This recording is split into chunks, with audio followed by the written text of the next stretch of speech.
les troupes israéliennes étaient entrées dans le village pour avertir des projets de démolition d'une maison palestinienne. Les images montrent un groupe d'hommes et d'adolescents jetant des pierres, puis se retirant, alors que 2 coups de feu retentissent. Raed al-Nahassan court dans un coin et s'effondre, du sang voyant dans son haut, mortellement blessé. Il a été tué mardi, l'un des 4 Palestiniens abattus par les troupes israéliennes lors d'affrontements dans différents villages ce jour-là en Cisjordanie occupée. Et maintenant, ces images de son meurtre jettent un nouveau coup de projecteur sur l'utilisation par Israël de la force létale, alors que la violence dans la région atteint des niveaux inégalés depuis des années. Dans les heures qui ont suivi sa mort, l'armée a déclaré que les soldats avaient utilisé des balles réelles en réponse à un suspect, repéré en train de leur lancer des cocktails Molotov bombes à essence. Mais des preuves vidéo et des témoins oculaires suggèrent que ce n'était pas le cas lorsqu'il a été frappé. Cette année, en Cisjordanie, plus de 140 Palestiniens ont été tués, presque tous par les forces israéliennes. Les morts comprennent des civils et des militants armés. Pendant ce temps, une série d'attaques palestiniennes visant des Israéliens, ainsi que des tirs de militants sur des troupes lors de raids d'arrestation, ont tué plus de 30 personnes, dont des civils et des soldats. L'envoyé des Nations Unies dans la région, Tor Wenneland, a averti cette semaine que le conflit et l'occupation militaire atteignaient à nouveau un point d'ébullition. Les militants du groupe israélien de défense des droits de l'homme B'Tselem enquêtent actuellement sur la mort de M. Nahassan, affirmant qu'un nombre important de cas de manifestants abattus cette année constitue un usage excessif de la force.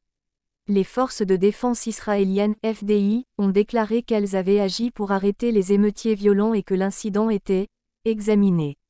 Les troupes sont entrées mardi dans le village d'Al-Mugayir pour servir des ordres de démolition contre la construction illégale. Cela se produit lorsque les autorités israéliennes prévoient de raser au bulldozer des maisons palestiniennes construites sans permis, même si ceux-ci sont souvent impossibles à obtenir. M. Nahassan, 21 ans, a été abattu après qu'un groupe d'environ 20 jeunes hommes et adolescents se soit rassemblé et ait jeté des pierres sur les jeeps et les soldats. En vertu du droit international, l'utilisation d'armes à feu par les forces de sécurité contre des civils est définie comme une mesure de dernier recours et ne peut avoir lieu que pour arrêter une menace imminente de mort ou de blessure grave.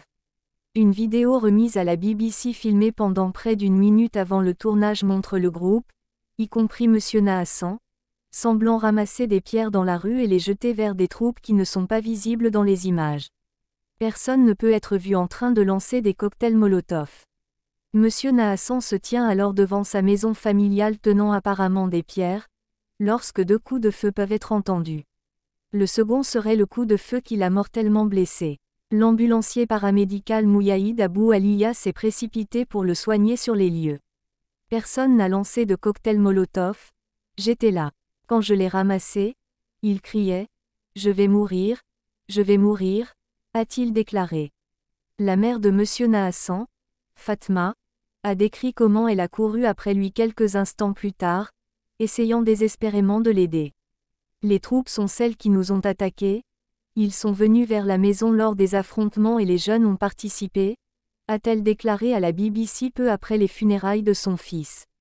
Un autre témoin oculaire, Ragash Dejehad, a déclaré « Quand ils ont commencé à tirer à balles réelles, tous les hommes se sont dispersés sauf lui, il se tenait là. Ils font des raids dans le village depuis une semaine maintenant. C'est une occupation et ils viennent quand ils veulent, a-t-il ajouté. M. Nahassan venait de terminer ses études et suivait une formation d'officier dans les services de sécurité de l'autorité palestinienne, la force soutenue par la communauté internationale qui assure le maintien de l'ordre dans certaines parties de la Cisjordanie. Dans un communiqué, Tsahal a déclaré « Seule une partie de l'événement est représentée dans la vidéo. Les soldats de Tsahal ont rencontré des émeutiers violents, parmi lesquels le défunt. L'homme a lancé un cocktail Molotov sur les forces, qui ont ouvert le feu en réponse. Les circonstances de l'événement sont en cours d'examen. Le village d'Al-Mugayir a connu des années de affrontements avec les troupes israéliennes. Il est proche de certaines des colonies israéliennes les plus idéologiques de Cisjordanie à partir desquelles des groupes ont tenté de construire des avant-postes sur des terres proches du village. Les colonies sont considérées comme illégales en vertu du droit international, et la plupart des avant-postes sont également interdits en vertu des lois israéliennes. Les habitants d'Al-Mougaïr ont déclaré craindre une aggravation de la situation. Le nouveau ministre israélien de la Sécurité nationale devrait être le brandon d'extrême droite Itamar Ben-Gvir, un fervent partisan des colonies qui demande que les Palestiniens qui lancent des pierres soient abattus. Il souhaite également que les soldats israéliens jouissent de l'immunité contre les poursuites dans les cas où des Palestiniens sont tués. Dror Sado de B'Tselem, le groupe de défense des droits de l'homme, a décrit 2022 comme une année extrême en termes de décès de Palestiniens. Il y a de nombreux cas de protestation où les Palestiniens utilisent des pierres et parfois d'autres moyens, et l'armée israélienne utilise presque toujours une force disproportionnée, a-t-elle déclaré. L'armée israélienne rejette cela, affirmant régulièrement qu'elle mène des enquêtes internes sur les morts de Palestiniens.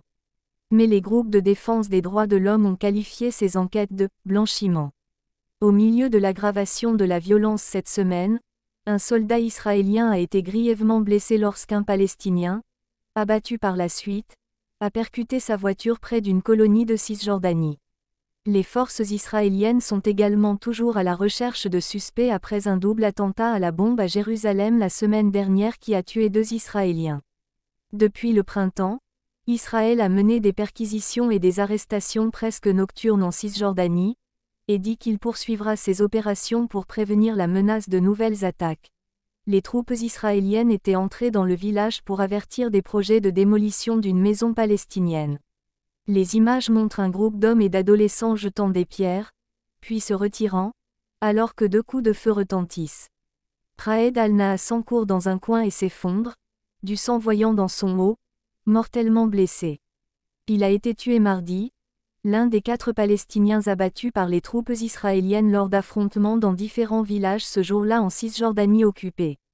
Et maintenant, ces images de son meurtre jettent un nouveau coup de projecteur sur l'utilisation par Israël de la force létale, alors que la violence dans la région atteint des niveaux inégalés depuis des années.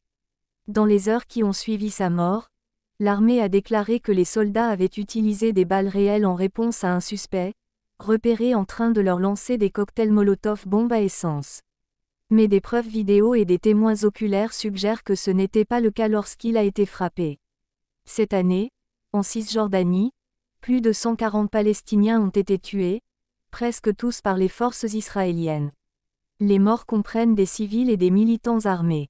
Pendant ce temps, une série d'attaques palestiniennes visant des Israéliens, ainsi que des tirs de militants sur des troupes lors de raids d'arrestation, ont tué plus de 30 personnes, dont des civils et des soldats. L'envoyé des Nations Unies dans la région, Tor Wenneland, a averti cette semaine que le conflit et l'occupation militaire atteignaient à nouveau un point d'ébullition.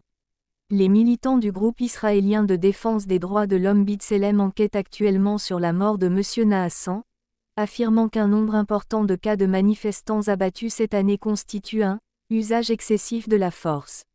Les forces de défense israéliennes FDI ont déclaré qu'elles avaient agi pour arrêter les émeutiers violents et que l'incident était examiné. Les troupes sont entrées mardi dans le village d'Al-Mougaïr pour servir des ordres de démolition contre la construction illégale. Cela se produit lorsque les autorités israéliennes prévoient de raser au bulldozer des maisons palestiniennes construites sans permis, même si ceux-ci sont souvent impossibles à obtenir. M. Nahassan, 21 ans, a été abattu après qu'un groupe d'environ 20 jeunes hommes et adolescents se soit rassemblé et ait jeté des pierres sur les jeeps et les soldats.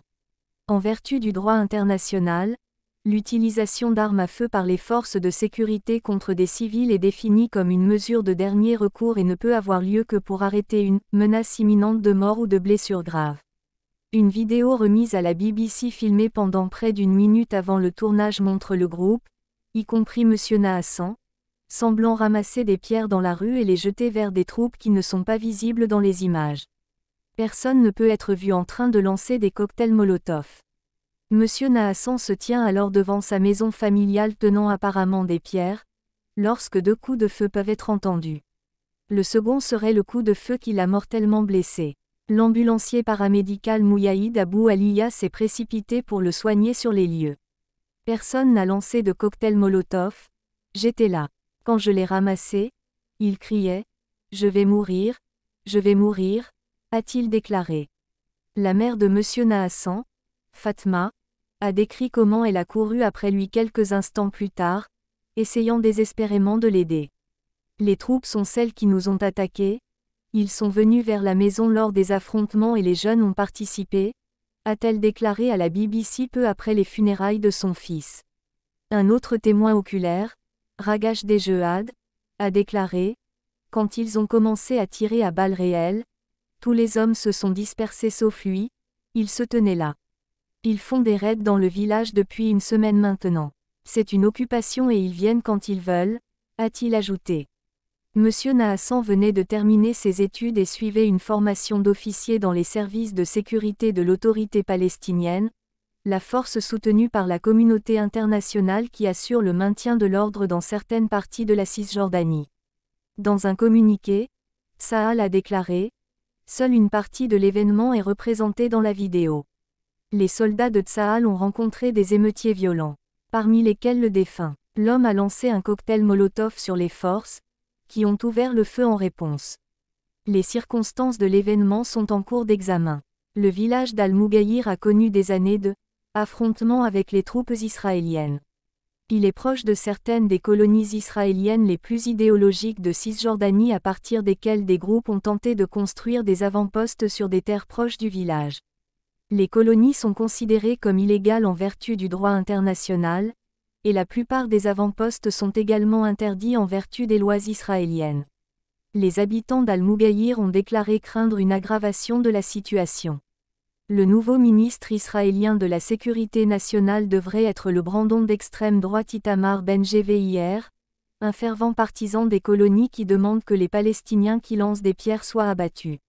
Il souhaite également que les soldats israéliens jouissent de l'immunité contre les poursuites dans les cas où des Palestiniens sont tués.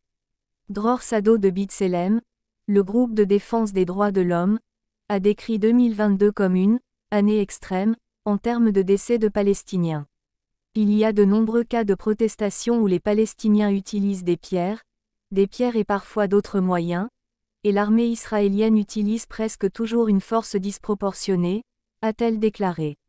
L'armée israélienne rejette cela, affirmant régulièrement qu'elle mène des enquêtes internes sur les morts de Palestiniens. Mais les groupes de défense des droits de l'homme ont qualifié ces enquêtes de « blanchiment ». Au milieu de l'aggravation de la violence cette semaine, un soldat israélien a été grièvement blessé lorsqu'un Palestinien, abattu par la suite, a percuté sa voiture près d'une colonie de Cisjordanie.